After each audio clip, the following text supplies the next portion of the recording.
సంవత్సరాల తరబడి ఎన్ని మందులు వాడినా మీ మోకాల నొప్పులు తగ్గట్లేదా? ప్రాణ పెయిన్ క్లినిక్ లో అత్యాధునిక చికిత్స.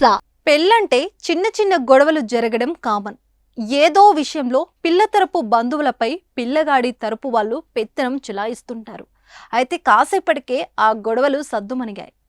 అయితే ఇక్కడ విందులో చేపలు మాంసం పెట్టలేదన్న వరుడే పెళ్లి రద్దు చేసుకున్న విచిత్ర ఘటన ఉత్తరప్రదేశ్లో వెలుగు చూసింది.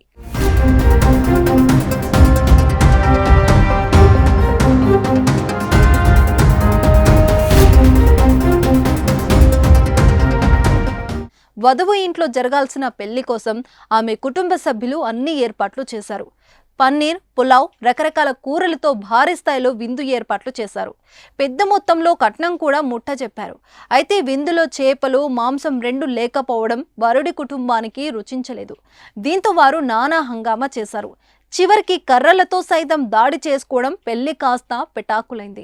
ఉత్తరప్రదేశ్లోని డియోరియా జిల్లా ఆనందనగర్ గ్రామంలో నివాసం ఉంటున్న దినేష్ శర్మ కుమార్తె సుష్మను వివాహం చేసుకునేందుకు వరుడు అభిషేక్ శర్మ, అతడి కుటుంబ సభ్యులు ఆనందనగర్ గ్రామానికి చేరుకున్నారు. అయితే పెళ్లిలో మాంసాహారం లేదనే విషయం వరుడికి తెలియడంతో అతడు ఆగ్రహంతో రెచ్చిపోయాడు. అప్పటి వరకు అంతా సవ్యంగానే జరిగింది. పెళ్లి వేడుకలో భాగంగా దండల మార్పిడి కూడా జరిగింది. కానీ నాన్ వెజ్ లేదనే కారణంతో పెళ్లి కొడుకు, అతడి కుటుంబ సభ్యులు దాడికి తెగబడ్డారు. దీంతో పాటు మరికొందరు గుర్తు తెలియని వ్యక్తులు వధువు కుటుంబ సభ్యులపై దాడి చేశారు. ప్రస్తుతం ఈ వీడియో సోషల్ మీడియాలో వైరల్ గా మారింది.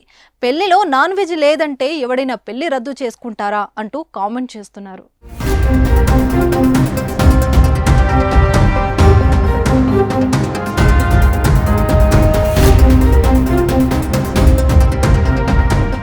సుమన్ టీవీలో మీ పర్సనల్ అండ్ బిజినెస్ ప్రమోషన్స్ కోసం కింది నెంబర్కి కాంటాక్ట్ చేయండి.